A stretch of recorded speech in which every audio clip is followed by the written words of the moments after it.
Hearthstone Grandmasters for the European region, and we have kicked off week 4 with a bang. A lot of shakeups that are happening this week, both in the records that players are having, and with the deck list and the balance patch and everything that took place. And also with the casters. I'm That's Admirable, and I'm joined by pro player Gallon to give us some perspective on this one. And we got RDU versus Jarla coming up, Gallon. RDU versus Jarla, we've got Beast Hunter versus Control Warrior, Bomb Control Warrior. I think RDU's looking pretty favored in this one. Indeed, he is. I mean, we've heard a lot of talks about how the Beast Hunter deck stacks up versus Warrior, and Jarla continuing to go to Warrior over and over again. I think you see a lot of that influence in RDU's main deck choice here, where he's brought 1 copy of Hyena, something that I feel like has kind of been poor against Warrior. 2 copies of the Scale Hide, 2 copies of the Dire Frenzy, and then looking for that Zul'jin at the top end to really pack that punch when it's all said and done. And if we look at his secondary, I think it's clearly with Jarla in mind. He's got Scavenging Hyena and double Savannah Highmane. Those are good cards to beat up Bomb Warrior. Yeah, I think in the mirror match is the reason that the Scavenging Hyena is included into that package there as well. Against the mirror match, you also want Savannah Highmanes, and you also want the Unleash the Beast to have that big play on turn 6. That's really the major inflection point for the deck. Yep. If you have a secondary deck that's targeted for multiple things, that's a well-built secondary. It's very difficult to do, and when it happens, it's ideal. And taking a look at Jarla's deck, a much leaner version of Warrior, as has kind of been the staple of Jarla's brings, where in week number 1 he brought the Control Warrior with double Ironbeak Owl and double Banker, and he was just using those plays for tempo a lot of times. Honestly, Jarla is a god at control decks. I've had the chance to talk and play with him quite a bit last year. He was on Shadow Reaper and Wind Priest pretty much every single tournament. He was probably the best in the world at that deck by the end of it. It's very similar, I would say, to Bomb Warrior in a lot of aspects. Seeing this, it makes sense. I know he's been bringing it a lot, and it might be something that he's getting punished for, but his overall skill at the game might just boost it to be a pretty okay matchup. Yeah, I feel like Jarla is definitely one of the players that I have been absolutely the most impressed with when it comes to just pure technical play from a macro aspect. He understands the point of every single card in the deck and what its purpose is going to be, and it may take you many turns in order to see that, but once you see it, you have that moment where it's like, wow, Jarla just has this down pristine. Jarla's 2018 was impeccable. I hope he's 4-2 right now. I hope he continues to show his level of skill throughout Grandmaster Season 1. Yeah, and for RDU here, a pretty important match as he's sitting at 2 and 4 right now and needs to turn things around. And I feel like from the deck perspective, RDU has continued to end up on the slightly more favored side of deck lists. That's something that I really have to give my hats off to for that, because that's one of the most important facets of Grandmasters, and one of the most difficult things to do is to constantly have the deck list edge.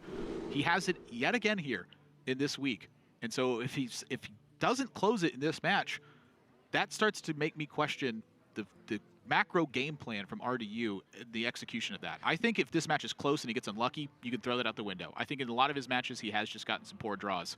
But if he loses another favorable matchup that he's obtained here, something's got to be Might need to reevaluate. Honestly, I've heard a lot of different perspectives on this matchup. Some people say that Beast Hunter is actually very favored versus Bomb Warrior. I'm not sure if I buy that. I think that something like Blastmaster Boom is a very good card. But it'll be interesting to see how this matchup shapes out. RDU has a pretty fast start as well. Fast starts, I don't feel like aren't necessarily the thing I want. I definitely want Shimmerfly. I definitely want Dire Frenzy. Headhunter's Hatchet is a 2-mana card, but it's really just not that critical versus Bomb Warrior. All this stuff that they play is like 3/3s, 3/4s, 5/5s. It's just not... Every time you're hitting with it, it's not like you're killing something. You need another card to kill something. Yeah, it's an auxiliary card to the deck. Yeah, that's when weapons just aren't that great.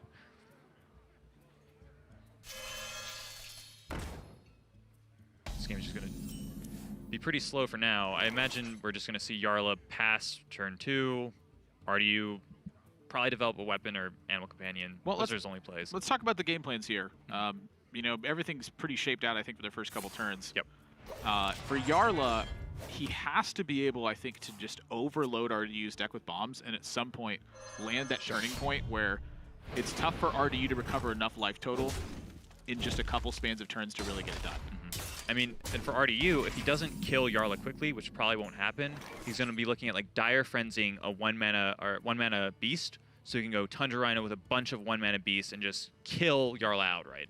Yeah, I think that's part of the reason why I think the the Beast Hunter's favor in this spot is either whether you're Dire Frenzying Timberwolf or Tundra Rhino or Vicious Scalehide.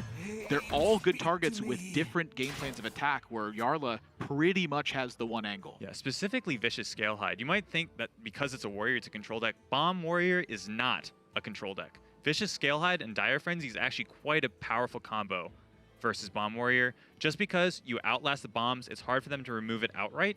And it just helps you stabilize to that all-powerful Zul'jin, which is kind of like the key to winning the game. After Zul'jin, you're feeling pretty confident about your chances. Yeah, it gives you a lot of stuff. Namely, lots of extra, larger, same-costed beasts into your deck. And Master's Calls and Dire Frenzies. Just yeah, you also fill up your hand, and you also build a big lot. board, and you also gain some armor, and you also blow up their stuff. Big deal. Oh, is that all? And that's not all. I feel like the average Zul'jin is like 25 mana. It's a 10 mana card that's better than Ultimate Infestation. Oh, you got the outcome he was thinking about not doing the Animal Companion for!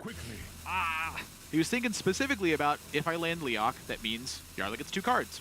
And if you land Huffer, you can just kill the Acolyte outright. You don't really need to worry about it. Get Misha, you fend it off. I was thinking about killing the Acolyte of Pain too.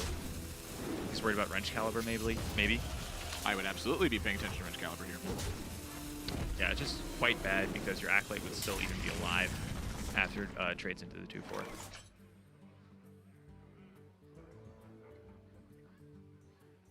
Jarla does not have a clean kill against this 2/4 right now. He can go Weapons Project Shield Slam. Yeah, that's not clean. That is not clean. If he doesn't do that, RDU has a target for Dire Frenzy. I think that is a spot that you want to be in as Beast Hunter. It's true. I think for Jarla, though, that seeing a Leok Dire Frenzied isn't the end of the world. I actually think that you often can welcome that. Yeah, Leok is not nearly as scary as something like a Huffer. You know, if you shovel 7/5 charges into your deck, those are like mega bombs, but the reverse. They're just half-cost Leroys at that point. Like, you're not worried. Everything about it is just way better. The Leok's slow. You have time to get Blastmaster Boom online. You'll have time to perhaps get Shield Blocks active and get the 10 mana of the Mega Devastators.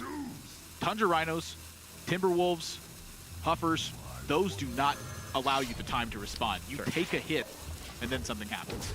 I will say, though, that even though Leok is not as good as Huffer, it's still crazy good to Dire Frenzy. I think this draw right here was determining a lot of whether or not Artie even feels like he needs a Dire Frenzy. I feel like if he drew something beefy here, probably doesn't need to. In this spot, I think you have to consider it. We've got 4 mana. I'd play the 4 mana card. Tempo good. Play your cards if they're in play. It's such a different matchup, though.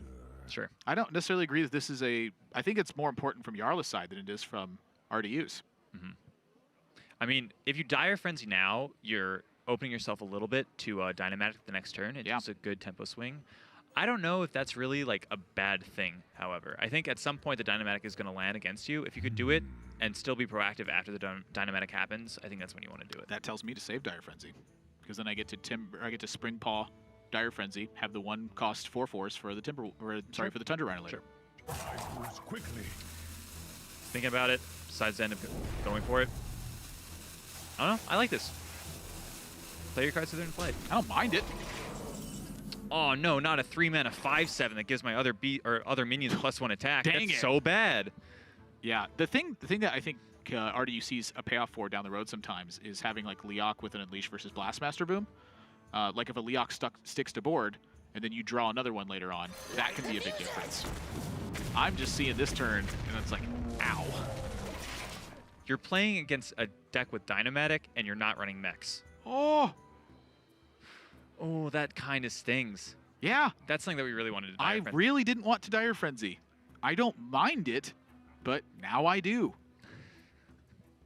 That's the thing. It's like there's so many good Dire Frenzy targets in the deck. Like, and I mentioned it ahead of time. Like, I feel like RDU in some of these spots, I'm not saying he is. I'm saying perhaps he's been losing sight of a macro game plan. I think in this spot, he was impatient, and it might cost him. Sure. We're going to just have to see how the game pans out. Yeah. Now, if he beats Jarla up with Leox later in the game, I'm going to issue an apology. I'm still firmly in RDU's camp. I'll say that.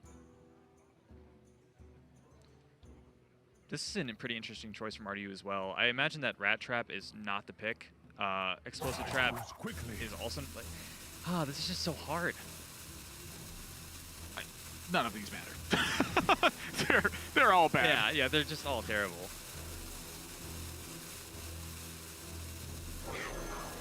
Is he just gonna kill it outright? Guess so. What can he even do here? Look at his hand now. It's just so awkward. I agree. I wish I had a Dire Frenzy. I mean, I do too. Well, you could have had one, Gallon. Well, no, that's the first one. I wanted the second Dire Oh, Frenzy. well, okay. So you just want it all. I get it. Yeah, I'm a Hearthstone player. I don't know, man. If I don't get a 12-12 Edwin turn 3, I'm complaining that I got unlucky. I hate taking stances. I dislike the play from RDU. All right. I think Jarla now has all the time in the world. He's not worried about anything, and RDU's going to have a tough time fighting back without exactly second Dire Frenzy. Sure. One thing that we can say about it is that it really opened it up to the Dynamatic. In fact, maybe the correct play was just not to do anything there. We just hero power pass. I think those are the toughest turns in Hearthstone.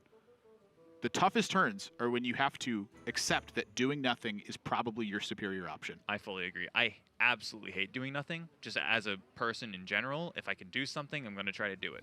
You know, if that means playing for tempo, that's something that I'm going to do. You know, RDU could have been in perspective that, hey, this is 4 mana. I want to play it. I just want to develop my cards, you know, further my game plan. Sometimes he just doesn't even have the Dynamatic. That's a spot where RDU probably easily wins that game. Unfortunately, we are not in that spot. This is interesting from Jarla. I just think it goes back to how good he is at the game. He spent his entire turn roping for 2 minions. You know, for most people that would just seem pretty obvious, but Jarla's always thinking about, you know, the next step. How does he lose? You know, is there anything like Unleash the Hounds that I need to worry about here? Yeah, I'm kind of looking at RDU's hand and seeing where can he get Unleash the Hounds, because with Tundra Rhino and Unleash the Hounds and Kill Command, I see his idea. If this Leok connects again, I'm probably going to kill him. Sure. So now the next step is you look at Tundra Rhino, Unleash the Hounds, and Timberwolf. And the next step after that is hope Jarla doesn't have Dr. Boom. That's where the Leok comes in later. Yep. Is if you're pressuring your opponent and you land that Leok, you know, perhaps I'm thinking about the macro game plan wrong, where I'm planning for the long term and that doesn't work. Perhaps RDU has tried that, it doesn't work, and is going, I got to kill him. I'm sure that your RDU has playtested this matchup quite a bit. That's the one thing that I can never call into question is RDU's work ethic. Yep. I think for the last 5 years, he has been one of the hardest working tournament players in the scene. I fully agree with you. I mean, I have personally been in a call with him for like 6 hours with a couple other Grandmasters, and other people were trying to leave the call. He's like, no, guys, come on, we need to figure this out. Yeah. He's going to figure it out. Going hero power misdirection. He's just passing. So like this kind of leads back to the turn that we were talking about earlier, where if you just passed instead of playing into the Dynamatic, you're just in a very similar spot. Well, you probably do that first. You have 3 attacks open on your turn, so the Town Crier actually takes the 3 damage. What you need to worry about here is if you play Blastmaster Boom, you actually can die. Yeah. Timberwolf, Unleash the Hounds, Kill Command, that is 12 plus 5, that is 17. Doesn't have the mana for that. That costs 9 mana. Sorry? Timberwolf, Unleash the Hounds, Kill Command, that is 7 mana. Oh, you just mean Timberwolf, Unleash the Hounds, Kill... Why did I think Tundra Rhino in my head? No. Unleash the Hounds, Kill Command. Oh, yeah. Yep, so you're just dead to that. So that is a pitfall that RDU has set up for Jarla. If he plays Blastmaster Boom here, he's going to die. I mean, I think Jarla is actually just considering not even swinging with his weapon to make Blastmaster Boom not spawn a full board. I mean, that would just mean Dr. Boom Mad Genius then, right? Well, you could still play the Blast. I think there's only... How many bombs are in his deck? Are there 2? If there's 2, then it should always be Dr. Boom Mad Genius. One for Excalibur and one for Clockwork. It has to be. So it's just always Dr. Boom here. Well, if there's 2... He's just dead. If there's 2 bombs, that fills the board. He drew a bomb as well. So that's... Wait, did he draw 2 bombs or did he draw 1? If you only drew 1, I think you weren't... Oh my gosh, he's dead! He's just dead. I think that might have been a misstep. I have to apologize. The damage from Dire Frenzy was the relevant issue here. I just want to go back and make sure about the bomb count that game. I think that if there was only 1 bomb in RDU's deck, I think Blastmaster Boom was the play. I would not have swung first. Holy smokes. This is really cool. Wow. I think Artie led Jarla to a position that was, he thought he was going to win instantaneously, and Artie just had the countermeasure. Wow. Yeah. I'm quite surprised. I'm surprised by two things. Number one, that the Dire Frenzy came to fruition. Number two, that Jarla didn't play around that. We talked about this earlier, where one of the things I noticed about the most successful players, I think over the last year or so, is that they go out of their way to avoid disastrous situations. That's a 3-card combo that Jarla is playing around with no Master's Call being cast at that point. Yep. 3 cards. Are you playing around 3 cards? And if you are, how often are you doing it? I think You've really got to think on those kinds of turns. There's so many moving parts, you know, like the bomb count in your opponent's deck. Exactly those 3 cards. You have multiple options too. Like Dr. Boom was not a bad play there. Blastmaster Boom instantly won the game if he had not died, right?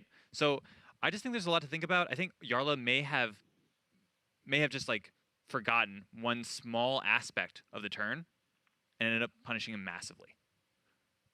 I think it's just tough to play around 3 cards. I mean, your opponent's got 5 cards in their hand going into their turn. So I don't want to misspeak here. I just want to, if there was only one bomb in the deck, I really like the Blastmaster Boom, but what you could have done was just hold back your weapon. As counterintuitive as this sounds, you just hold back your weapon so you spawn less boom bots. You end up with only 5 minions in play.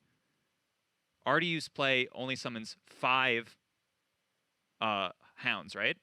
Yeah, so you're looking at 6. only 10 damage instead of 12. You're alive at 2.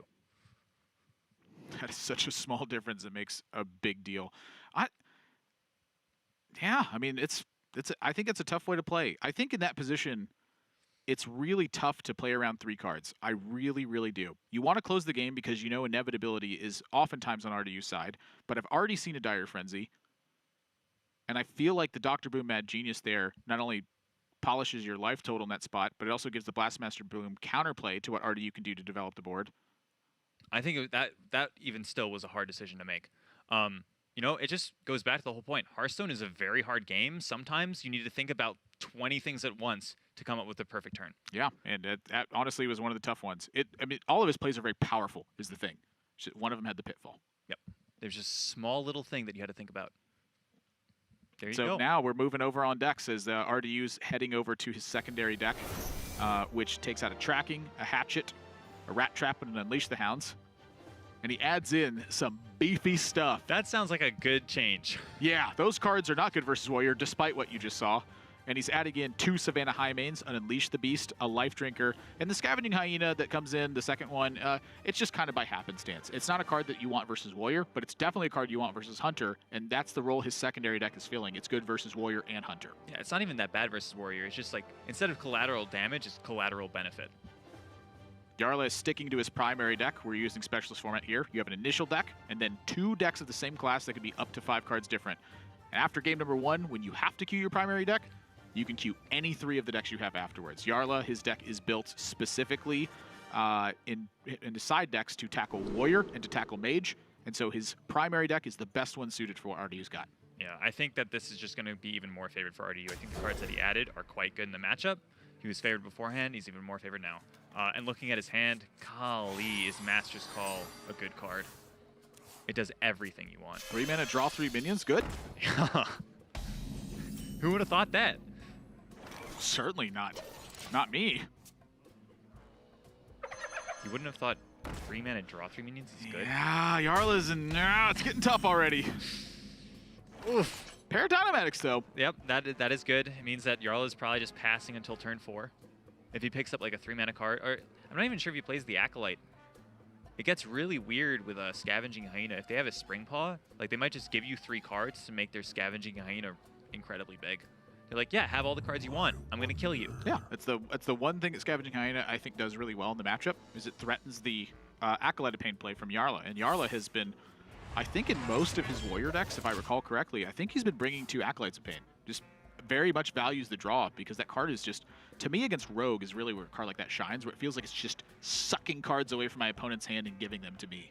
Evil Miscreant and Lackeys hate Acolyte of Pain. Backstab hates Acolyte of Pain. You're looking at specifically Deadly Poison alone as like a thing that answers it on curve. And that's not a card that people are even running right now. And Waggle Pick. And if they Waggle Pick your Acolyte and then you blow up the weapon, you're just like, oh yeah. You're like, take that, Waggle Pick. I drew a card, you dealt 0 damage. Yep, that's exactly it. That's how you react every single time. Wow, Artie was actually thinking about this turn. He's thinking about going Timberwolf instead of Master's Call. I like it. I kind of like it, yeah. You're pushing 2 extra damage. You're putting the onus on Jarla to deal with your board. Jarla still can't Warpath in that instance because it'll kill the 1 health first. Doesn't have a mana for the Dynamatic turn, so it gives you a chance to draw something relevant to supplement your health total on board. And it's also, it kind of plays around Wrench Caliber and Militia Commander, because putting more stuff into single target removal turns is really good. You just deal a lot of damage. Yep. So this turn is 5. If Jarla used Wrench Caliber or used Militia Commander, RDU follows this up with 3 more damage as well. So think about the amount of damage that gets dealt in that instance just because RDU has played a Timberwolf. Our Jarla picks up a really good card in this specific spot. Weapons Project seems amazing. The game is kind of mapped out from here for a bit. I would imagine RDU is going Master's Call no matter what. I think Jarla is probably going Coin Dynamatic no matter what. Dire Frenzy, is my opinion, is the only card that could change that because you have Timberwolf already on board, and he draws Dire Frenzy! The problem with that is, okay, well, he's going to cast... No, there's no problem with this. Yeah, there's no problem with it. I'm just saying, okay, this is insane. just good. This is just good. He has 3/4/4 1-mana Timberwolves in his deck. He's going to get a spell in the face of Dinomatic. Jarla has to use Coin in that instance. He has Master's Call. He's got Unleash the Beast. He already has the Tundra Rhino. Gallon, this turn is insane. This turn is insane. There is nothing wrong with this. You see this, and you're like, fine, you have your Dinomatic. I have everything in the deck. Sure. Oh. You see Artie just snap plays it. He got a hunting party where he can Master's Call, get Timberwolf, double the Timberwolf. That's actually so good. This is how TJ killed me in practice 2 weeks ago. He literally beat me by hunting partying Timberwolves and killing me. This also... This game's over. Jarla is not going to win. I want to see... Is that a 4-mana Timberwolf? It could be 1-mana Timberwolf. The 4/4 Timberwolf. That's what we want to know. RDU...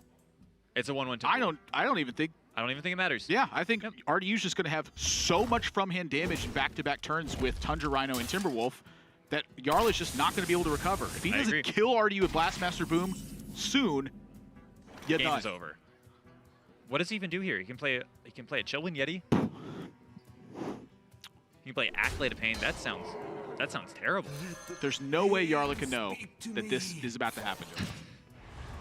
This is just the... I'm sure Artie's just thinking, wow, I've got the game locked down.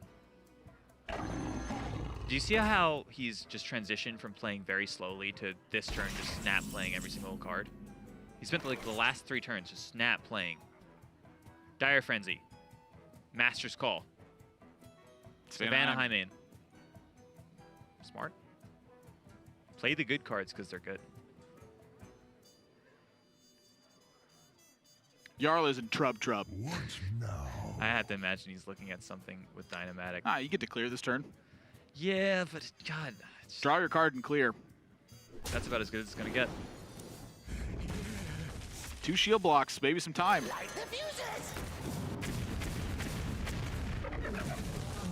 You wonder if the only way you ever win this game is if the Dynamatic just high rolls and just hits every single target on the Savannah Highmane. You save your Acolyte. Oh, that's so low percent. It is. Do you know how low that is? It's pretty. It's like a 50%, 25, 12.5, 3%. So there's 1 in 32 for that specific thing to happen, and then it's slightly higher for one thing to land on the Acolyte, which you're still fine with taking another draw. I agree, it's super low percentage, but maybe like you look at the situation from a bird's eye view, you see, wow, Jarla's in a bad spot. Sometimes you just have to take the 5%er. It's not 5%. I'd say he has to fade 5 coin flips in a row. It has to be in a row. If one hits, I guess no, one can hit the Acolyte. Yes, that's what I'm saying. So it's a little bit higher than 5%. It's 3% from the 1 in 32. You're right. So 50, 25, 12. It's got to be higher. Okay, yeah, you're right. Yeah, it's low, but you get another draw out of it.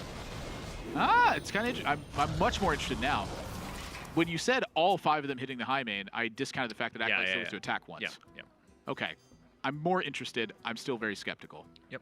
I mean, I think it's just a really hard card to make because you're putting yourself at a less than 10% win rate on like turn 7 of the game. That's not a spot you ever want to be in. Turn 6, actually. This is just Jarla gets dominated here. Every single turn he plays, RDU has a check to it. Even in like the weird bad turns that RDU's going to have, where he just literally dumps minions onto the board to make hand space for Hunting Party. Yeah, he's not even at 9 mana where you could go Omega Devastator Zilliax, which is such a powerful play. Like that is, if they have to sink damage into the Zilliax, you are back in the game, firmly back in the game. I mean, looking at RDU's hand, I can't see how he loses. I can see some ways he loses. That just Ooh, Dr. Boom. They're tough to happen. Dr. Boom is not a card that is good right now, but it might be good later. I mean, I think that's the way you're winning this game. I think you have to play. You gotta kill 5/4. It's just gonna punch you for 5. Are you saying you want to go like double Warpath here, just punch it? I don't know. I don't want to do any of these things. I don't want a Zilliax. I feel like Zilliax is just too important of a heal. I don't want to use Zilliax either. You just don't. You want the 5/4 to disappear. I just want to regame. It can't happen. What happened? What happened this game?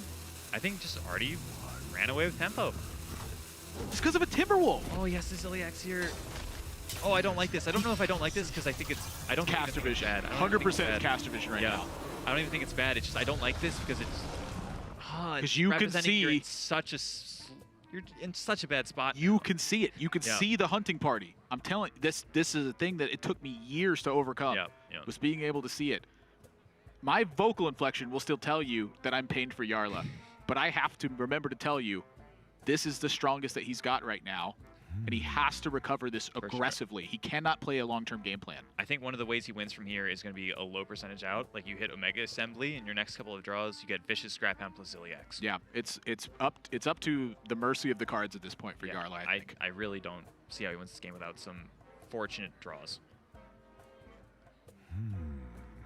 RDU still has to determine what the best time is to play this Hunting Party. He's juggling a lot of different game plans right now as well, where he's still got. He's just going for it. What? Does he have a lethal here and I missed it? Does he have a pseudo lethal setup? I don't know about this. That's the only copy of Tundra Rhino in the deck. This does seem very strange. We're putting him at 10. I don't know if that puts us in range of anything. There's the Omega Assembly. All right, so you're looking at Brawl hitting a 1/1. I guess you could also go Blastmaster Boom Warpath. That seems very dangerous.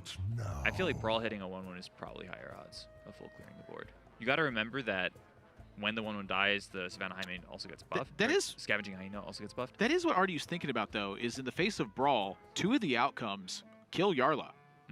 Tundra Rhino and Scavenging Hyena both kill Jarla on the spot. Makes sense. I'm not sure how much I like it. I think that the Hunting Party game plan was one of those things where you just get Jarla over the top. It's something that he's not prepared to deal with. You know, it's one random spell from Hunter. He's not going to say, "Oh, Hunting Party, that's a card that beats me up. I'm going to play around that." Oh, I mean, I don't know. I'm kind of thinking about it, and this tells me that RDU was kind of reading the hand from Jarla pretty darn well in the spot and realized, like, worst case scenario, he's like 67% to close here. I mean, can we talk about Jarla for a second? I feel like he is. This is actually what I was going to say. He might even consider going Omega Devastator Brawl. Whoa! And Jarla says, I'm okay with 25%! Yeah. Here's something that I've learned with Jarla is that he is a very good risk. Let's go! Oh my disaster for RDU! All right, I am cheering for Jarla for the rest of the series. I think that was a fantastic play. Not even the Omega Devastator living, just the spot to say, hey, 25% is how I'm going to win this matchup. And this is something that I really want to bring up. I have known Jarla for a long time. I would say he is one of, no, not even one of, he is the best player in the world at surviving.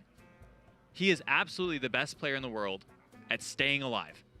Did you see his match, I want to say last week, where he stayed alive for like 7 turns? You were casting it, I imagine. I was like, hold on, let me think about it. If you remember that. Yep, checks out. No, he stayed alive through like 7 turns, where I'm pretty sure a lesser player, like not even lesser, just, oh my God, Zul'jin. As soon as I say that, or you trust. Finish your story. Well, Jarla has like 6 bombs in deck, or was it against Orange? was not against the orange, The right? point is he has a bunch of bombs in his deck. Bombs And in he's his almost deck. dead. His opponent was presenting lethal every single turn. He manages to find a way to stay alive for like 7 more turns. Yes, he had died, but he died. He lived a ripe old age of 17 turns. Jarla is suddenly back in the game. Now, That's just crazy to me. there's a lot to fend off still. Second Savannah High Main. There's still another Dire Frenzy. Zul'jin's coming up. Artie, you still got Hunting Party. There's a lot of ways to go here. I think you phrased it just in terms of Zul'jin. I think everything else is just like so low value compared to the Zul'jin. Zul'jin does everything in this matchup. It draws cards, it establishes tempo, it kills your opponent. But he's got to do all of them, not just the one. If he checks the Zul'jin, he's capable of that. Mm-hmm. I don't think he's capable of checking all the other stuff in Zul'jin. That I don't. I agree. I agree. It's going to take more outcomes. But you know what? He's got the first one. Step 1 done. Let's figure out steps 2 through X now. Yeah. Where X is the number of crazy things that's going to happen if Jarla's going to win this game. I mean, Jarla still doesn't even know about the Hunting Party. I'm so glad. Like, he could go to a turn where he's used all of his resources, managed to stay alive. Ooh, that is a good hero power. I like 7 armor. Love that fuse thing.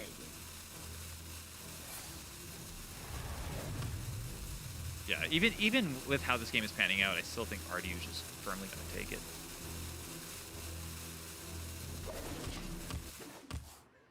Oh boy. Oh my god. We can just put that on Savannah High Main. We even put that on the Timberwolf again. We put it on the Timberwolf now, right? I think you could put this on whatever you want, and it's As looking long good. as it's not the Lynx. Everything else, A-okay. I'm Maybe okay you with could all set of up them. lethal. Like, maybe you could bait your opponent into playing Warpath here, and then you just had the lethal setup anyways. I don't think he did, but it's something to consider. It's probably wrong, but it's something to consider. How do you win from here? Okay, This is then. hard. Yeah, that's a very accurate Dr. Boom. Okay, then. Yeah, usually Dr. Boom is just dominating when he does that. It's like he's rubbing it in. Yeah. This time He's kind of cheeky. it's very genuine. Yeah. I don't think Dr. Boom has ever been in a situation where he's feared for his life. Right now, he's in a situation where he's fearing for his life.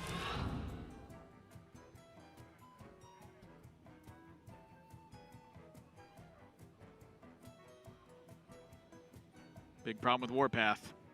You're killing your own stuff. He kind of had to, right? Fuse thing. I don't think he's got an option. This would be a good time for a master plan. Was there any way to sequence it so that... No, I don't think It there feels a lot worse if you only kill a 4-1. So attack first and then do it. was. Sure. Oh, look. He's actually going to go with the Wrench Caliber here. He's going to deviate. Says Warpath is still a critical tool that I need. Expenditure of life total. Good. He does have to figure out a counterattack plan as well, which is Alec and Blastmaster Boom. Speaking of counterattacks, RDU with Zul'jin in hand. Double Dire Frenzy. Master's Call. Unleash the Beast. Jarla might just die here. I think RDU just has to weigh the options and say, is this good enough? I don't think you really want to cast Hunting Party just yet. I think that is, yeah. I like this. I want a Hunting Party before the Zul'jin. I don't like it. I think when you play Zul'jin, you end up with, okay.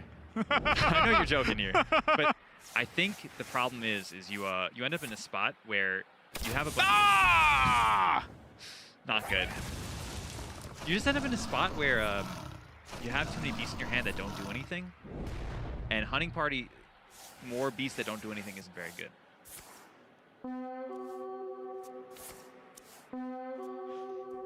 The horns. We just overdrew like a lot of really good beasts. 1 horn for ranges, 2 horns for wildlings.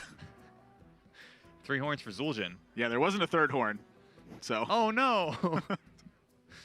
we don't have to worry about the White Walkers.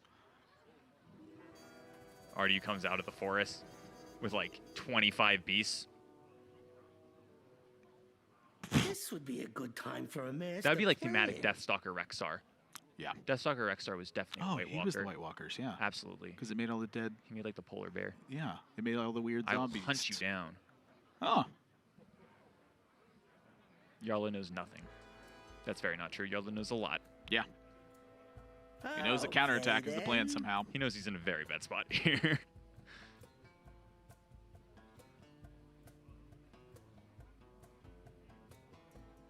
I mean, I'm still going back to that Omega Assembly Vicious Grab Pound because Iliax.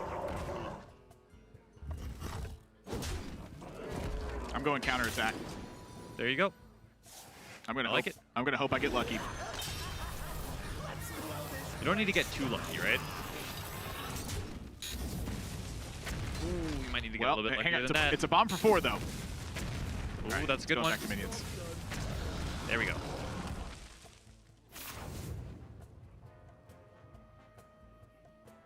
RDU just has a hand of stuff, and I feel like it doesn't actually do that much. You know, that's kind of interesting is the timing of Jarla's push here is right after Zul'jin, which I think is the key marker because your opponent is just going to press the issue turn after turn after turn after turn, which means that you have to fight aggressively and keep them on the back foot. Otherwise, their value just overloads you. I think that this is a spot that doesn't come up that often, but it's really important to note. Jarla's minions have rush. If RDU doesn't have direct damage with stuff like from the Tundra Rhino, his only option is just play his minions, and Jarla is quite happy with that. Well, yes and no. He's got 9 cards left.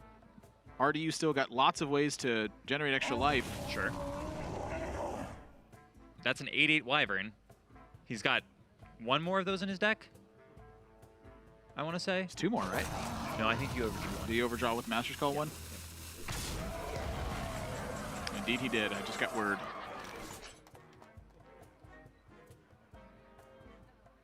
I was wincing away when the Master's Call was... I'm sorry, when the Zul'jin was going off. Oh, it was just too good, man.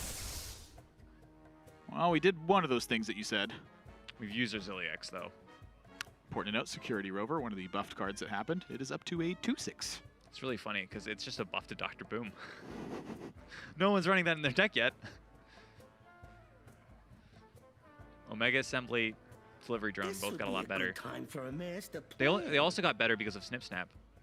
Snip Snap is the yeah. mech, and you can just discover it, and it's good at every point of the game. Snip Snap with Rush, good card. Underpowered Steambot is active this turn for an attack. Well, that's kind of mean. It's unpowered Steambot. Yeah, that's why I said underpowered Steambot. That's you're a bully. What? That's a 2/4 It's a robot! 2 mana. Robots are going to take over one day, and then you're going to see that my perspective was right. Just you wait until I have 1 power. You wait until Terminator 2 is real. I wouldn't be that scared if it was unpowered Steambot. Imagine he shows up. He's like, nah, I'm not going with you. Jarla's still ahead. Only for a bit, though. RDU hasn't unleashed the beast. I feel like this is just a very weird board battle. All of their plays have rush. All their minions have rush. So, like, every time someone gets ahead, it's just going to be instantly denied by the other person.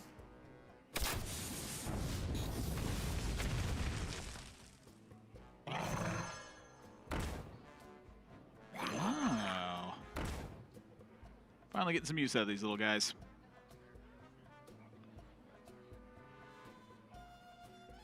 I think this is the last healing that RDU has in his deck.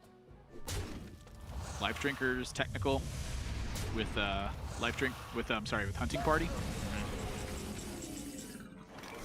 One copy of Life Drinker came in. That's the last. Sure, sorry, healing. I'm sorry. I apologize. There is a Life Drinker in RDU's hand. Yep. But that's the last points. Yep. So the bombs will suddenly pick up quite a bit. I've noticed quite a big difference in the way that RDU has presented himself on camera here as well, where it's gone from good to not so good. I don't know. Yeah. Maybe I'm not winning. A lot of bombs are getting shuffled in. Honestly, I think it just goes back quite a bit to that hunting party and using that Tundra Rhino. I think if you hunting party a Tundra Rhino, you just have too many waves. Think about where he was so favored in the spot though. Like I think he read the situation really well, and Jarla said, "I'll take the 25%." Well, here's the thing. He cut it to 50-50 with the Mega Devastator too. I think what Wolf wins. I think what Artie was saying was, oh, Jarla isn't going to take a 25%er. I think he just wasn't respecting Jarla's play enough. I want to say that I just want to say that Hunting Party was probably supposed to be played at some point in this game, specifically on a Tundra Rhino. I am not giving up my Tundra Rhino. I agree. It's like, to me, this is like Hunter versus Warrior 101. Tundra Rhino, good, keep it. Yeah. Yep. It's a 2-5 otherwise. Would you rather have a 2-5 in play or 20 damage from hand?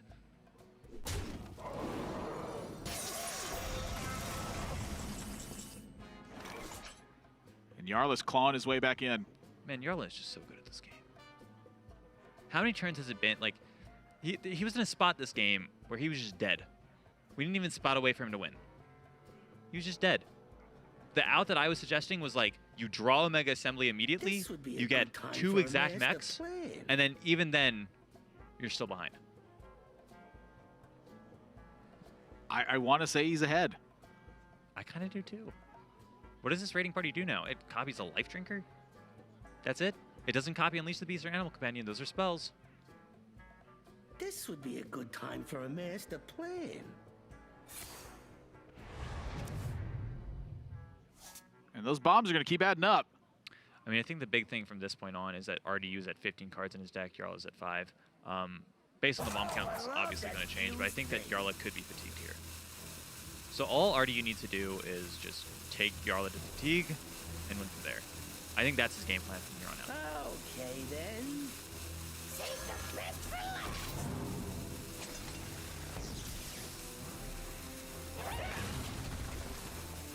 This is just max tempo, makes sense. What happened? I mean, we just go back to that point.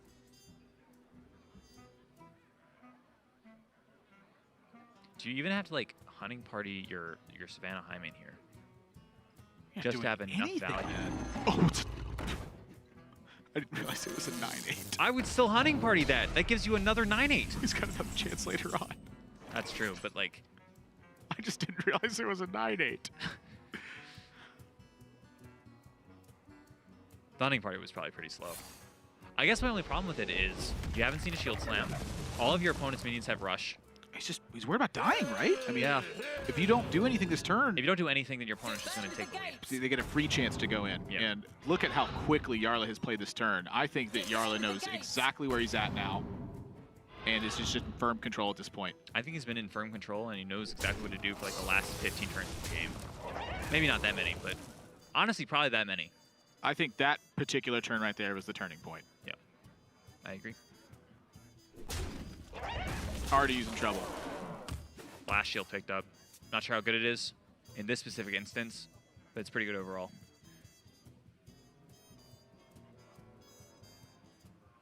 Like, what do you even do here? Well, he's still fighting back. I mean, just it doesn't feel clean to me. Everything, it feels like he's just running out of gas, and he's going to be at the mercy of a single draw turn. There's still a Master's Call in the deck, I believe. One of them was off of a Discovery. But if we're winning with that, how do we win with that? I don't think a 9-8 Savannah Hyman, yes, it's very good. I don't think it's good enough. I think we're in a spot right now where RDU is almost always dead, but he isn't dead for a while. 3 more bombs to be shuffled this turn. Now, granted, he's not passing a Blast Shield, I don't think. Blast Shield does seem pretty powerful here. 2 mana, 7 armor. 7. We built a deck that didn't include any even cost cards and included a 9 mana 7/8 to get that button to be 4. You're saying 7 is more than 4? It's a lot more. I'm not passing it. I don't. Fair enough. You know what? I don't care. No, if I'm gonna, I disagree with you. I think 7 is less than 4. I don't care if I'm going to lose the game. I'm going to press Blast Shield instead. I'm just going to take the hard light stance. I disagree. I think 7 is less than 4. Agree to disagree, I guess. Does he have an Augmented Elegant left in his deck? I think this might influence his play. He decided to go Vicious Scrap Hound here instead of... Honestly, maybe Lone he's doing Helic, that I believe, has for... been played.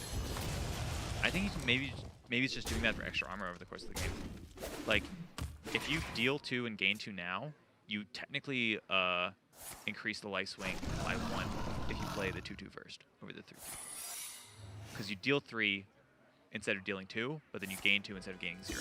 So the life swing is 1 higher. Very minor thing, but stuff like that is why Jarla is good at the game. That's what he's saving it for. Makes sense. If you're going to use that this turn, though, You're going to pass up Discover a Mech. And you really want to press the button. You're going to press the button. You really want The two best buttons are that one and Blast Shield. Gain 7 armor, Discover a Mech. And Discover a Mech is in a lot of spots just way better than Blast Shield. Yeah, it's almost always better. In this spot, it's just way better. Somebody order a bomb. Checking for snipe. I think this might be the turn that he decides to I'm guessing if that's the play, he's going to consider moving in. So Rat Trap is now the consideration. He sees it's not that. He knows it's Snake Trap. You also have a pretty good turn versus Rat Trap, I would say. Yeah, he gets to trade in both the Clockworks. Yep. We're shuffling 5 bombs into our opponent's deck this turn. You check for Snipe, so the Augmented Relic live. Check for Rat Trap to make sure that he can kill it off efficiently. The only thing now that he has to check for is Freezing Trap, which he's fine with, and Snakes, I believe. Yeah, you're not really okay with Snakes, I don't think. But what difference does it make? You have a high enough life total. Artie's got 1 billion bombs in the deck. Artie's going to die. Unless it kills him first. Jarla's got 1 card left before Fatigue. That's 2-mana 5/5. That still just isn't good enough, right? Look at Jarla's hand. He's been saving this Warpath the entire game. Artie's finally in a spot where he can actually develop tempo. Jarla still has the tools to beat it. Artie, you still got to draw the bombs. That's true, but He still has to draw look them. at his hand. It's Hunting Party, Flare, Kill Command. Flare actively hurts you. It gets you closer to the bombs that kill you. Remember, he has no more healing left in his deck. He's on a 2 bombs for death. Just like percentage-wise, that is staggeringly low for him to assemble enough damage to kill Jarla. Kill commanding makes it even harder. I think this is the right play, though. You have to do it. Yep, just throw off the board. Oh, he decides to go face. I like it. If he's not going to trade, I'm not going to trade. Jarla can elect to push 6 damage here. You probably just take it, right? You take 10 on the backswing if you do that, though. I like pushing 6 because it makes the cutoff 1 bomb instead of 2. There's so many bombs in the deck. Yeah, it makes it just so much more likely. It, The race versus fatigue versus your opponent chance to draw 1 bomb versus 2 bombs versus the damage you take to put you deeper into that fatigue setting versus the chance that they draw 2 bombs instead.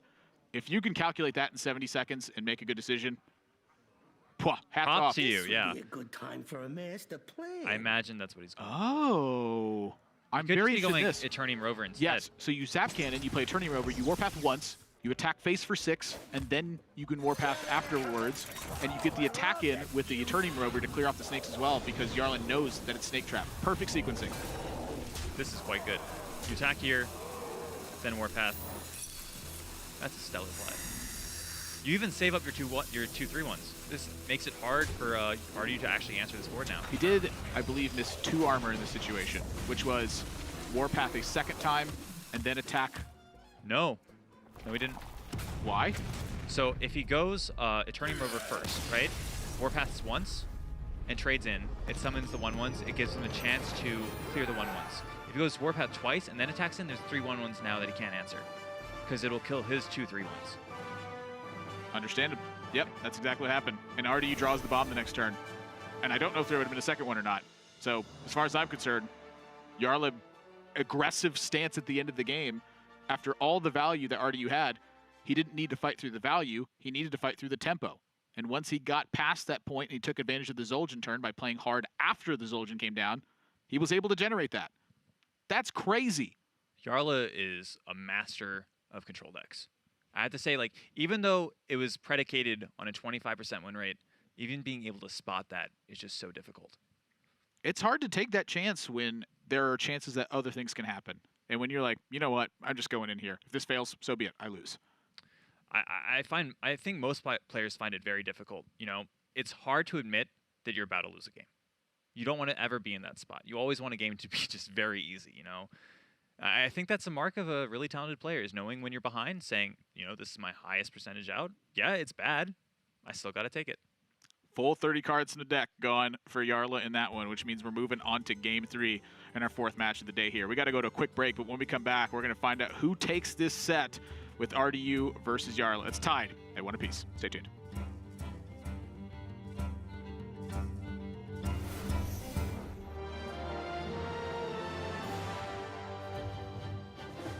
My name is James Kostasich. My handle is Firebat. My username is based off the StarCraft player Firebat Hero. I was a fan of him and watched him on Twitch early on in his career, and then just named myself Firebat because I thought it was cool. Something about me that people don't know, I really hate spending money. I try and save it whenever I can. I recently learned how to repair a dishwasher so that I didn't have to buy a new dishwasher. I like doing stuff like that. I get a really good sense of accomplishment and pride whenever I'm able to salvage something.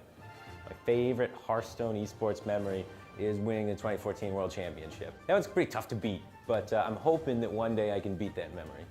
Being in Grandmasters, to me, means that I get another chance to prove myself and show that 2014 wasn't a fluke and that I am still here to play.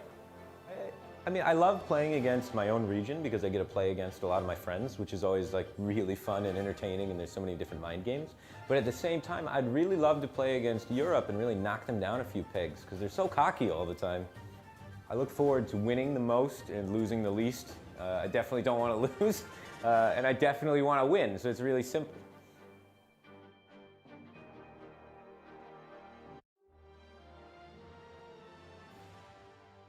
My name is Eddie Liu, formerly Sehun628. Now it's just Eddie playing. My last year I had a pretty successful year, especially since I only played this game for 2 years. I won DreamHack Atlanta. It's only a tour stall, but it meant a lot to me, especially since I was grinding really hard for a win.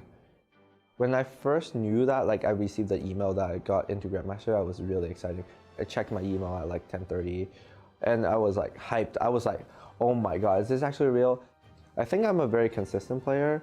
I think the X factor for myself is that I hate playing aggro decks, I would say. I'm a very control/anti-control player. I rather outgrind my opponent in resources. I constantly judge myself, oh, is this right? Is what I'm doing correct? And it means a lot. It means a lot to me that if other people are agreeing what I do and what I think. At this point, I just want to make Worlds. I had a pretty good record in Tour Stop. I think I was at least top 10, if not top 5. I think I was lucky. I think this group is the easier group, and I think I have a good chance getting out of groups. It's Hearthstone Grandmasters for the European region. We just saw Firebat and Eddie in a couple pieces there. They're playing the match of the day today in the Americas region, which comes up right after this. So stay tuned if you're itching for some more Hearthstone. We got plenty more to come after we're done here with Europe. But now we're headed into Game 3 of RDU versus Jarla. And I think RDU's got to go back to the drawing board after that game because I think his aggressive play yielded him a positive win rate, but it failed for him, where I think he could have secured a higher win rate by holding onto a Tundra Rhino. I fully agree. I think Jarla really took advantage of it. He noticed that he was in a bad spot. I mean, that just speaks to how good Jarla is at noticing the hard lines in the game. Yeah, I think it speaks to RDU, though, in the unwielding potential that he has, where he's like, this is a positive win rate. I can secure it now. I can realize it now. I'm going to go for it. Makes sense. I respect that, but I think he could have. I just really think he could have gotten better. That's fair. Can I ask you something? No. This is Go on. This is a matchup. Do you think coin matters in this matchup? We've been talking about how coin matters a lot in Mage versus Rogue, or Rogue mirrors or Mage mirrors. Do you think it matters quite a bit in this specific matchup? I've never really thought about it because the matchup, when it's slower matchups, I tend to often just disregard coin, where I'm like, just never use this thing. Like, I think it matters more for RDU because of coins Savannah Highmane and coin Unleash the Beast. Sure. For Jarla, I mean, coining at 3s, I think in this matchup is okay, but Hunter just has a lot of good ways to fight back against him. Mark shot. Deadly shot. Yeah. Just animal companion in general, typically out stat lines your minions. So you think it's just not as important? I think it's more important for RDU than it is for Jarla, but at the end of the day, probably not that much. Okay.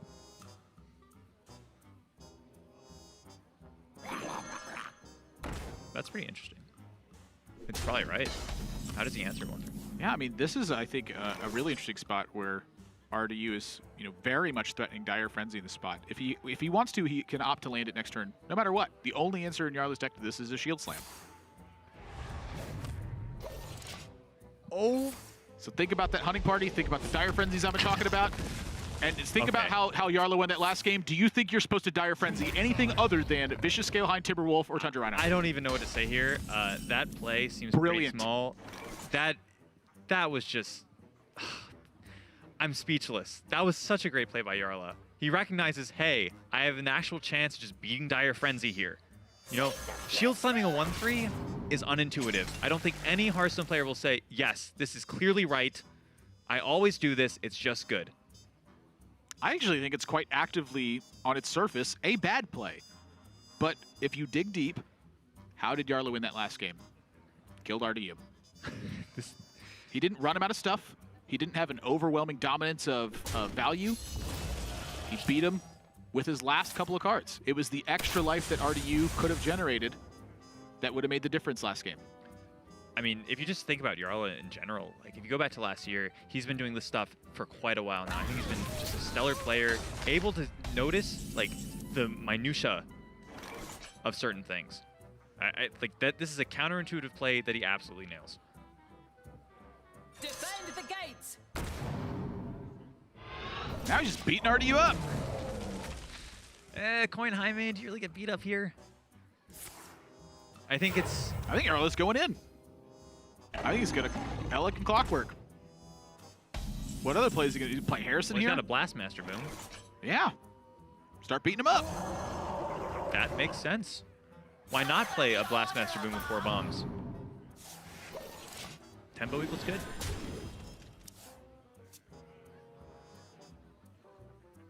Oh my god. Did you see what he just drew? Yeah, this is a weird spot now. What I do you think even do as RD? Like, okay, Look. so you obviously want to play Savannah High main, but do you kill the 3/4? Do you even like respect that it's still there? Maybe you just go face. I think that you have to kill Elec. Elec is super scary. However, I think there is a lot of merit for just going face because Jarla's best 2 turns are going to be Blastmaster Boom and Dr. Boom Mad Genius. And if he wants to trade 8 damage for 18, I'm going to go, you're free to make this decision. 8, 6 you face, you're at 23. Sure. And then you go to your turn. If you play Blastmaster and you don't kill off Savannah High main, you're taking 12 on the following. So you go from 29 to 23 to 11. Like, you are threatening to just straight up die to like Tundra Rhino and a pair of Timberwolves at that point. That's kind of why I like going face there. You actually just actively deny this play. Yeah, I think RDU missed a counterattack opportunity. This is exactly how he got the first one. And because RDU didn't attack, Look at Jarla's that. now saying, sure. Yeah. This But is just now, RDU has Tundra Rhino with Scavenging Hyena, which means that there's 1, 2, 3, 4, 5, 6 buffs available to the Scavenging Hyena with a Tundra Rhino in play. And he can wipe out a lot of this board presence. You're absolutely right. If we go Tundra Rhino, we have 2 minions off of both of our Savannah High mains. Yeah, I think he spots it. The question is, can he just capitalize? How does he best capitalize on it? But think about the Tundra Rhino dynamic. That's taken away from the aggression that Jarla has. I feel like RDU often had to respond with Tundra Rhino in this spot. He's figured out the math. His instinct tells him to do this, so this is the first step.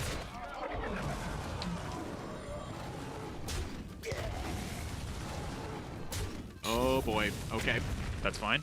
That's actually a reasonably good outcome. Why aren't we attacking with our thing? Ah! Why didn't we attack first? Nothing else was supposed to die that turn. We just missed 6 damage. That could have also happened if the boom landed on the Scavenging Hyena. That was so unlikely, but man, does that feel bad to be RDU right now. It's extremely unlikely. But it's still There's something to factor in. 5 spots on the opposite side of the board, so 20% of the time it hits a Tundra Rhino, and then it has to hit a 4 instead of the other 3 outcomes. 40% of the time. If it hits a Scavenging Hyena for 4 too. So it has to hit, so 2 targets at 40% with a 1 and 4, so 10% for something there to die. That's very unlikely. Could RDU have played around it? Could he have just gone face first? I don't know. I don't even know if the Tundra Rhino is right. So what RDU was thinking about was, he was saying, okay, if this bomb lands on either the Savannah High main or the 2-1, I get an even better scenario for my Scavenging Hyena, right? So what RDU was debating was, you know, do I just go for the high roll here? That's what he decided on, and ended up panning out very poorly. You know, so there was a line that was a little bit less variance. Oh boy. Could have taken. And Jarla is much more nervous about this brawl than he was the first one. Scavenging Hyena dies. That's all that matters to Jarla. All that matters. And now RDU is in rough shape. Nice pickup, though. That's a huge pickup. This is how RDU stabilizes in the late game. This is what he was missing from the previous game. Exactly. Was a way to stay alive. If he had Scale Hide Dire Frenzied up, I think his Tundra Rhino play is much more justifiable. Absolutely. I think in this spot, he has Dire Frenzy in hand, and he knows he has a Scale Hide left in the deck. He has a Saving Grace of Tundra Rhino going away. It was that both of those factors were missing in game 2, and now here, he picks it up, and we have a game again. Yeah, so it might still go to fatigue, but I just think that RDU will be in a much better spot going to the late stages of the game. Yeah, Jarla's got to chip down this Scale Hide over 2 turns, and that means the entire landscape has changed. Can we talk about how RDU is just going to switch to Mech? Oh, he's just going to switch to Mech Hunter here. To my side. 2 Spring Paws or a Life Drinker? I like 2 Spring Paws. More mechs equals better. Yeah. No, he's just Mech Hunter now. That's both really good and really bad. Really good because you get a lot of mechs. Really bad because Mech Hunter is terrible in Grandmasters so far. It's like 0 and 10.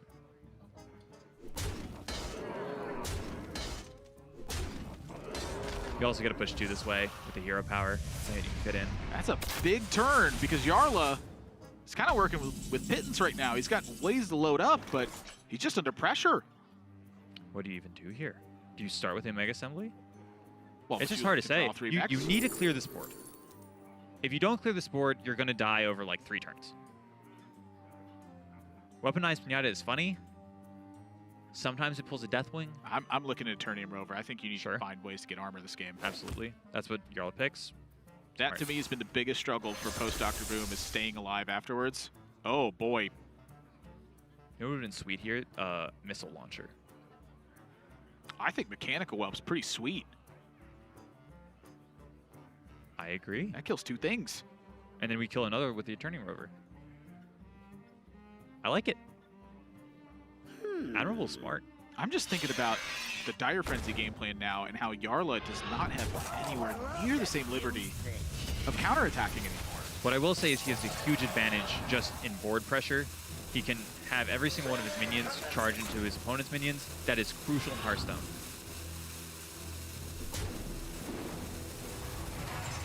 What do you think he's debating? That. Yeah, of course, right? Where do you get so many Devastator? I didn't even know you... honestly, I didn't even know that you could get random mechs from other classes off the Cybertech chip. That's how little I've played that card. Well, it's a Cybertech chip. I've never actually played it. It's just good here. Is that a Skater 1-3 bot as well? Is that Scale Hide a 4-6 right now? Yes, it is. Indeed it is. Wow, RD's turns have just gotten very weird. I was not anticipating having to... You know what's really funny? Is Nightmare Amalgam is a beast and a mech. So he just got a beast off of his Cybertech chip.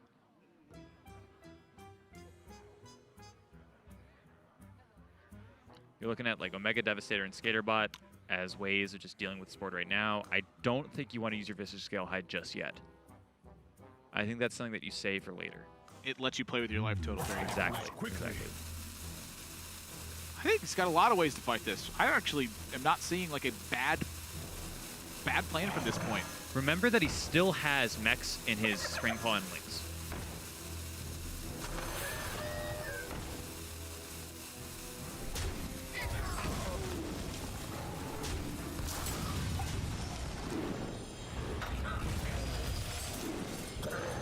Tracking, that can find Zul'jin. Yeah, tracking is, I think, an unusual card to cast in the matchup.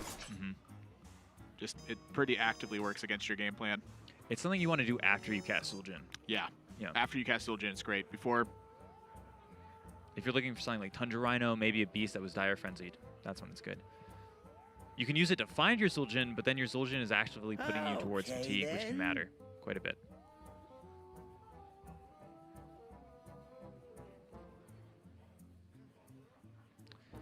Oh, Jarla just has hard turn after hard turn. It's going to be that way for a while. I don't want to be in his spot. That's one of the things you have to think about when you bring decks like this. You know, Good that's time for a actually master that's a good plan. point you make. Because Warrior is often in these kinds of spots. Yes. Jarla's actively saying that he wants to be in these kinds of spots. He's a madman. He's not a madman, he's just a very smart person that understands his capabilities. He's just tanking 7!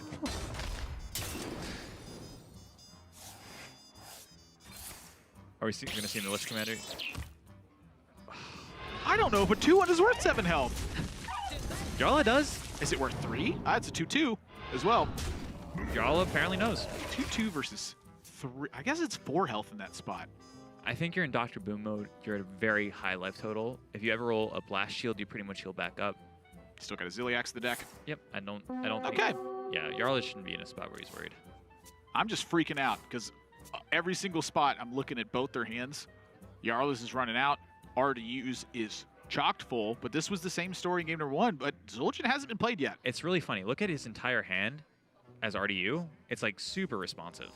Yes, he has a lot of stuff that he can play, but it's all stuff that he wants to play when his opponent has developed off the board. It's kind of like a big game of chicken here.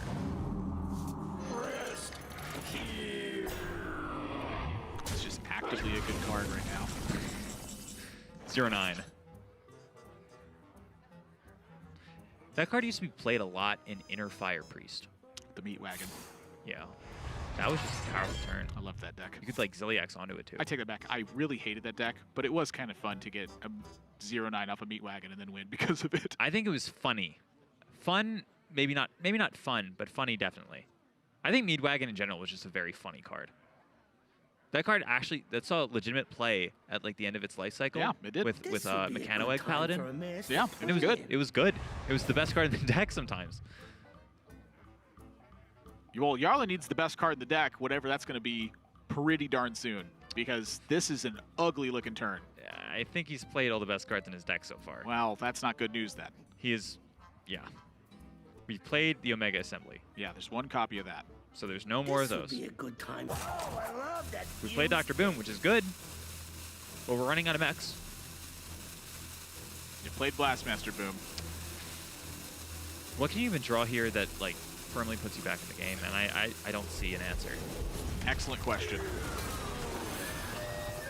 I guess the answer is I need to Shield Slam. 0-9 just represents too much stuff for me to use. He takes 4 to clear a 0-9. That sounds right. He could use Shield Slam on the 4-4, but then how does he ever push through the taunt? You also have to somewhat worry about the extra mechs in RU's hand, like they could Magnetic. Yep. You may never kill it again. Oh, that's definitely true. That's something that just didn't cross my mind. You saw Cybertech chip for like 7 mechs, 6 mechs, something like that? Yeah. Any one of those could just be a War Gear, you put it on a taunt, and you're dead. Beryllium Nullifier. Almost any Magnetic there would just have preserved it for so long. Yeah.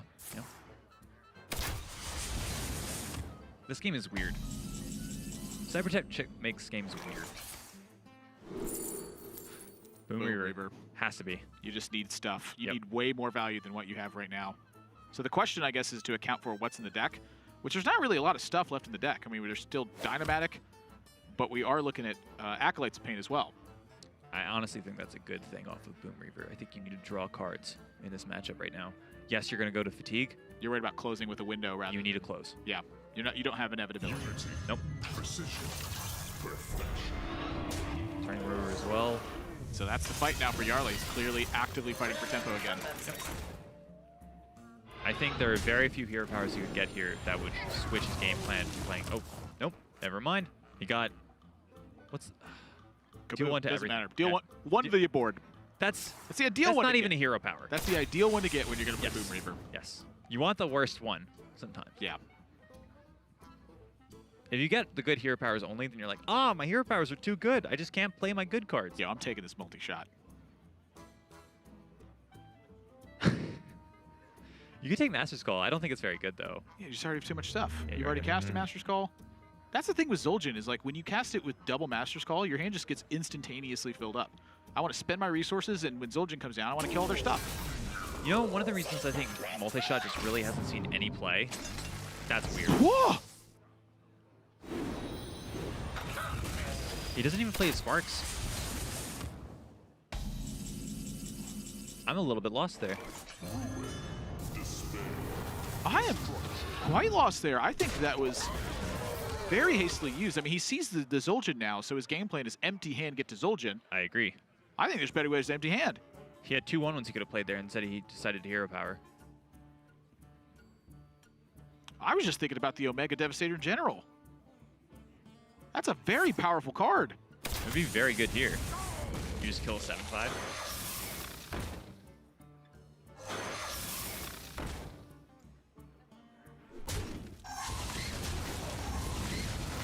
He keeps just not playing cards.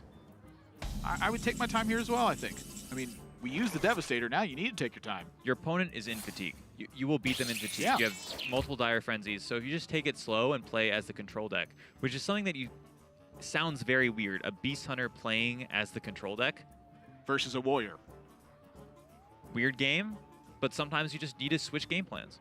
RDU probably spotted, hey, I'm just going to be ahead. I have inevitability. If I just play slowly, I save my Zul'jin for a swing turn and maximize its capabilities, I probably always win. Yeah, I would say that this Dire Frenzy is reserved for a second Scale Hide or for a Life Drinker. Absolutely agree. I mean, we could just go Dire Frenzy on the first Scale Hide as well. We don't need to make a 4/6. We could just make a 7. Okay, then. 7. Yeah, you just as soon as you can land on a Scale Hide, win the Scale Hide matters. Yeah, you're right. That I'm to me sorry, is I'm the sorry. important part. Is win the Scale Hide matters. Doesn't matter here. Unleash the Beast picked off the top. Nice use kill command. Yep. He's the control deck now. Confirmed. And that's a very quick turn from RDU, which tells me that he knows exactly where he's headed this game. He's made this decision, and he's comfortable with it. I think RDU's just been in this position a lot, where he's playing a deck, he has a weird game go on, where he has to switch game plans, and, you know, he's been in this spot quite a bit. Says, hey, I know how this plays out. It plays out with Jarla dying to fatigue. This would be a good time for a master I mean, the way that plan. RDU would lose in this spot is if literally 6 bombs show up about at once.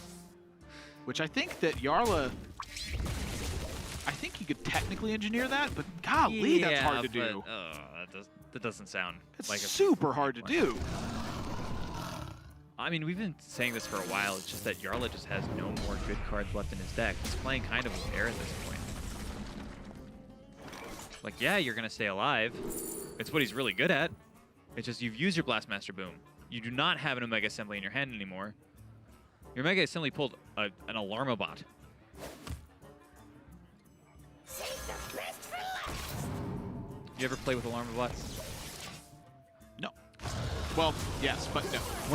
When Quest Mage was like the hotness for Hearthstone, I made a Quest Mage deck that did not have infinite damage, and it was not guaranteed. And what you do is you play Alarmabot and Doomsayer, and then the Doomsayer would go off, then the Alarmabot would summon a Malygos, and you just kill your opponent. So let me get this straight. Frostnova, Alarmabot, Doomsayer. Yeah. Oh no, Frostfire, Alarmabot, Doomsayer, Doomsayer, Alarmabot, and then open the Waygate. You get the quest. You ever think, Quest Mage, I like it, but it's just too strong? No. I never thought that. I won games with it. I can confirm I have won a game with it.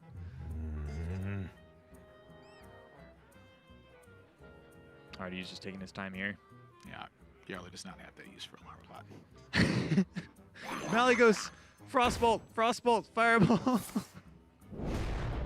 This is the I right think call. he'd be a cheater. This is such the right call in the Dire Frenzy too. Like, this is the card that's making the difference in the game. Yeah. It's what's keeping you in this game plan right now is a massive board swing with life total.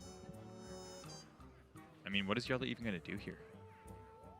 It's just air. It's been air for like the last couple of turns. Yeah, you got that Boom Reaver, but it didn't even do that much. We pulled a 1/2 off the Boom Reaver. We spent 12 mana on a 7/9. I don't know, man. This would be a good time for a I think master Jarla is an excellent plan. player, and he can often find spots to win from that seem impossible to win. I think this spot is impossible to win from.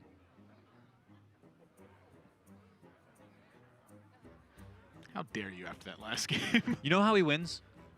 He wins with Mechathune off the delivery Okay, drone. then. That's definitely one of the outs. I think it's almost the only out at this point. He needs to hit delivery drone either a lot and just get the nuts every single time, or he uses all of his cards, gets a Mechathune off the delivery drone, and just for some reason RDU kills it. Yeah, it's consecutive bombs as well. Like that's another one. Sure. It's all the game plans right now are determined by what Jarla can find from Dr. Boom. I agree. This is painful. I don't even think you mind. Life total isn't how you're getting pressured right now. Sure. I mean, this is the only way to really not use all of your resources. Yeah, it's like the life feels almost useless at this point for Jarla, which is a very different contrast than what we had previously, where the life total felt paramount. Doesn't feel that way at all. Can I just talk about this? RDU knows exactly what he's doing this game. He had 10 mana, just Hero Powers pass immediately. He's confident. I think he knows exactly how to win this.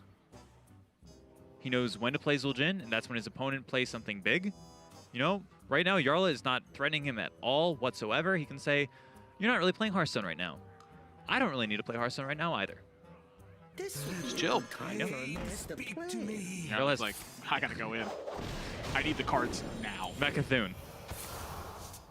I really think it's just Mechathune. Okay, the sickest win ever would be Alarmabot pulling Mechathune into play, and then you play the Alarmabot and brawl the Mechathune to live as your final cards. That would just be the greatest. Opts the third card. I don't blame him. He has. There's still a Dynomatic left in there, by the way, as well. I don't think Dynomatic's going to do too much. RDU just passes again.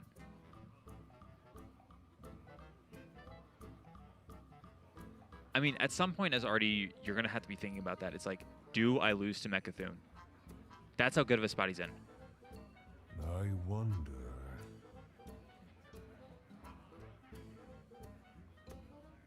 I mean, if you don't play anything. Yeah, the answer to that is kind of yeah, if you're not playing stuff. If you play for pure control aspect, I think you can lose to that. It's just if Jarla just plays that as his final card, what do you do to stop that in RDU's spot? There's not like a silence in his deck or anything. There's no way to shovel bombs into his deck. Oh man, that actually opens my eyes to some different stuff where when does RDU ever draw that that's a possible conclusion and have to get aggressive? Maybe he doesn't. Maybe it just takes so much time for Jarla to do that that he's like, yeah. I mean, what RDU could be saying right now is, hey, that's a really low possibility of happening. I'm just going to keep doing my game plan that's working. Yeah, I think if you go against that game plan, that's, to me, where there's a more chance for disaster. Yep. I mean, I think you just take that loss sometimes. Because playing your cards kind of plays into that game plan. And Jarla. to be He fair, gets to use Warpath. Yep. And to be fair, Jarla still needs like 3 or 4 turns to play all of his cards. Yeah. You know, you cannot play Mechathune until you're out of cards. If you're out of cards, what RDU can do is just ignore the Mechathune. He will not play a single minion with higher than like 5 attack, maybe. You could say even like 6 or 7, honestly. If Mechathune hits into that, RDU just swings back with his own tempo play.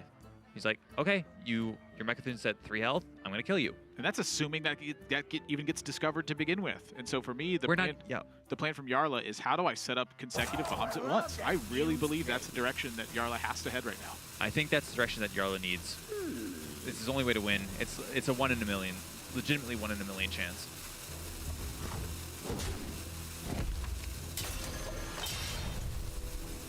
And don't load next on the boards. That way RDU can't gain life. That's smart. So now RDU has to consider playing stuff again. Jarla's going to his out. And when he plays stuff, that means Jarla gets to kill it before it gains health. He even set him up to a exact breakpoint. 23 down to 20. Only need 4 bombs remaining. Oh my gosh. That's way higher than 6. Jarla is just... I feel like he should just intentionally get behind in games and then try to figure out a wacky way to win from there because he is so good at that. Really? Like, this is a terrible matchup. Yes. He's in a terrible spot. Yes. But he's found a pretty darn good way to win. If RDU's not playing Zul'jin, that means his deck size is not getting massive, and it means that he's not pressuring Jarla, which means that Jarla has more time. So that's my question. Should RDU have simply pressured Jarla because he was so low on stuff after the Omega Assembly that he couldn't have recovered through the onslaught? Is perhaps he doing the opposite of game number 2, exactly what he should have been doing this game? That's a good point. You know, RDU might still be thinking about, he could have said, I'm going to wait just a little bit longer on my Zul'jin. Oh, he does go for the Vicious Scalehead here. You got 2 of them. I'm actually a little bit surprised. I thought this would be the turn that he Zul'jins. You put a lot of stuff in your deck, you limit Jarla's potential to kill you. I don't think you're really worried about losing the tempo that you gain from Zul'jin. Your opponent's in fatigue.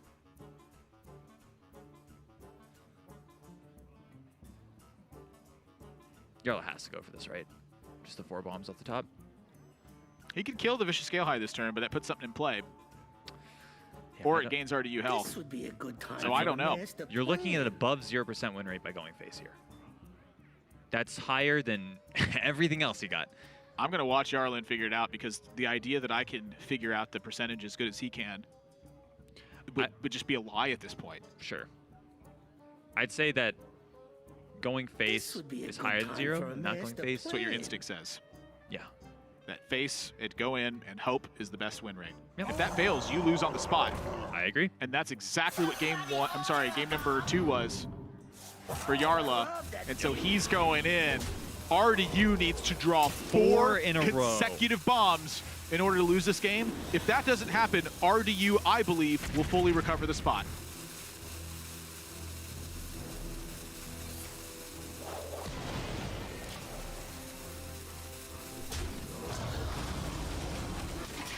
One. First bomb.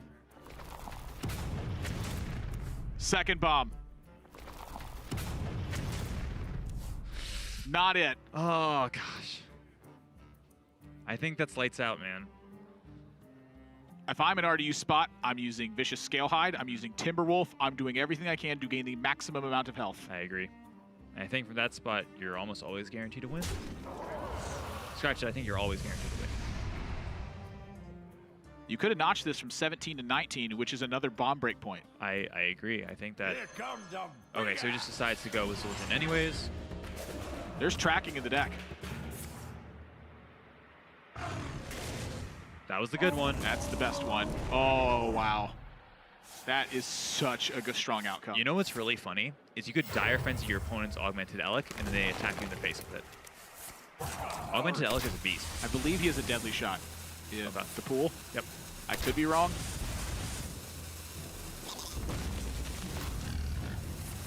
Yep, there it Yep. is.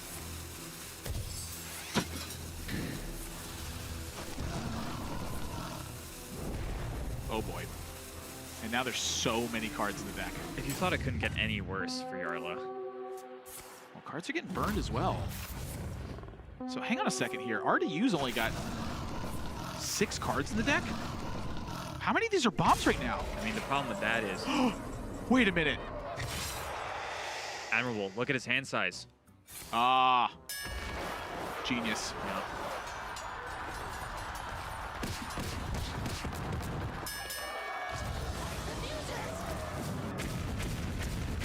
I wouldn't even be surprised to That's see... game. Yep. Because of hand size. There you Wow. go. A lot of things going on there. RDU stays patient. Jarla finds a spot to have a chance, but at the end of the day, it's RDU coming away with a 2-1 victory over Jarla in a big and needed win for RDU in this series. I mean, it just shows you that RDU knows how to play that matchup, even in weird game states. He quickly switched game plans to a fatigue game plan as Beast Hunter. He's looking pretty stressed there. Woo! I mean, I think after game 2, he was really worried. I think game 2 was his game to win. He lost it. He started getting a little bit nervous. That was tough. Even at the end, just the fact that he had a chance to lose from that spot, I think was something unexpected from RDU in that position. That's fair. I think that game 3, he kept his calm. He decided, hey, even though game 2 didn't go my way, I still know how to play this matchup out. You know, I know exactly what I need to do to win this game. I need to hold my Zul'jin, let my opponent just fatigue himself, and then when he's close to killing me, I play the Zul'jin again, go back to full HP, they die. Indeed. RDU is ready for an interview. RDU, can you hear us? Yes, can you hear me? I indeed can. And congratulations on your win. This was a much needed one for you here this week. And honestly, this set looked really tough, a lot tougher than I was expecting it to be. Walk me through this one, some of the hardest spots that were here, and about the deck build in general. So first of all, I built my deck mostly for warrior, but at the same time I wanted to account for rogue because I assumed there is also still a chance that one of them brings rogue. I put them on like warrior rogue, both of them, both Jarla and Swedes. And Jarla ended up going warrior, which was very good because if they would both go rogue, I would be in a very bad spot. It was pretty risky to bring hunter. I mostly brought it because I didn't play it before and I have little practice with it, but that's why I brought it because it was unexpected. And I watched a lot of Bunny Hopper VODs to learn how to play the deck better. I still messed up game 2. I got overzealous and I didn't Dire Frenzy my skill hide. I thought I can just beat him up with the high main, but that was like so bad because it cost me the game. I was so close. But then game 3, I just went for the normal game plan and it went how I wanted to go. Like the only way I would lose game 3 was if I would go 4 bombs in a row, and that's like with that chances you might as well just go play the lottery. Like it's so unlikely. I mean, talking about game 3, when did you realize, hey, I can just hold my Zul'jin, I'll play for fatigue? Was that like halfway through the game, or was it just after you saw the Blastmaster Boom and the Dr. Boom being used? Oh no, like straight from after finishing game 2, I knew how to play game 3. Like Wow. Also from like practicing and like looking at the matchup, I knew that's the way you want to play it. Game 2, I just deviated from the plan because I thought I can kill him, but then he stabilized, and that was pretty bad. So I should have stick to the game plan from the get-go. I've got word from production right now that they've done some backstage calculations, and that you drawing 4 bombs in a row is an outcome of 1 in 5,000. How nervous were you when you saw 2 bombs peel off the top right away? Nah, I was fine. You were looking like you were sweating there for a bit, brother. Yeah, I mean, it would be so bad if I don't know how I could recover from this mentally if I would lose it. Game 1 was like also super interesting. Like I knew I was in a pretty bad spot and I wanted to go Unleash the Hounds and Timberwolf, but I felt like if I do that and he has Blastmaster, I instantly lose. And then I calculated that I can kill him if he plays Blastmaster, and I was like, if he has it, he will always play it. And if I would go Rhino, Coin Hero Power, he would trade the Ethereum Rover and get enough health to not die. So I had to exactly misdirection into minion hitting his face, into him playing Blastmaster Boom, and then he's dead. But the thing is, if he has Blastmaster, he always plays it. So the only thing I needed was minion hitting face. That's it. That's a lot of outcomes that happen. I also just got word from production. Their calculation was horrendously wrong. It's 1 in 210. And that's why I prefaced it with production telling me this. So the decimal point got messed up in there. So 1 in 210, actually, it's not. That's better than I thought it was in that spot. Talk to me about the Masters Tour event that's coming up amidst the Rise of the Mechs patch here. What's it been like balancing Grandmasters with preparation for that event? I'm super hyped for Vegas. Like, I practiced for this week with Thais, my teammate, and also with Neiria, my ex-teammate. Like, he started playing again because he's also going to Vegas. So big shout out to him, and like he's really preparing a lot as well for the Vegas tournament. And it's been fun looking at like how to prepare a specialist lineup against the field. I feel like we're gonna play more ladder-like decks, whereas in this format, I think it's more important to just be unpredictable. Because last week I felt like I brought the best deck, and you saw what happened. Like Shirvala, which in my opinion is tier 2 deck, just beats Mage and that's it. Pavel brought it and he won against me with ease. So I don't know. I feel like what we play in Grandmasters is like so different and like difficult and like a lot of mind games. Vegas is gonna be like fun, but at the same time difficult to prepare the most optimized ladder decks, let's say. And then final question for you, talking about preparing for that. Is there any deck this week that you really wanted to bring but you just couldn't? Rogue. My heart was like, okay, we play Rogue. Rogue is like considered the best. It's also like the most played in Open Cups.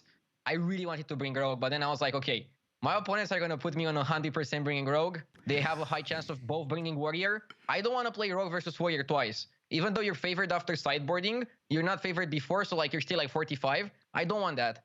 So because I put them on such a high chance to bring Warrior, I just brought Hunter. But at the same time, Swedes went Rogue and didn't go Warrior, so I didn't catch them, you know? Like, I caught Jarla, and I really had to win this one. But with Swedes, I'm going to be slightly unfavored tomorrow. But I will prepare. I will try to not make the mistakes I made against Jarla in game 2. And because I cannot afford to. And hopefully it goes my way. All right. Well, Artie, thank you very much for your time. I always love hearing your insight. And good luck to you in your match tomorrow and also the Masters Tour in Vegas. Thank you very much.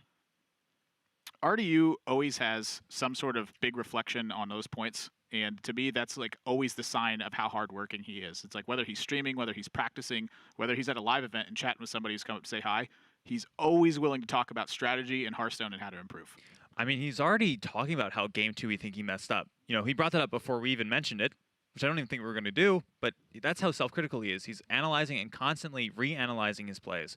Another thing that I mentioned was that he thinks the Vegas metagame is going to be a lot different from from Grandmasters. We brought that up with Swids, who is a lot better in that open style of field. I wanted to see how I'm wondering how RDU will do in that kind of format.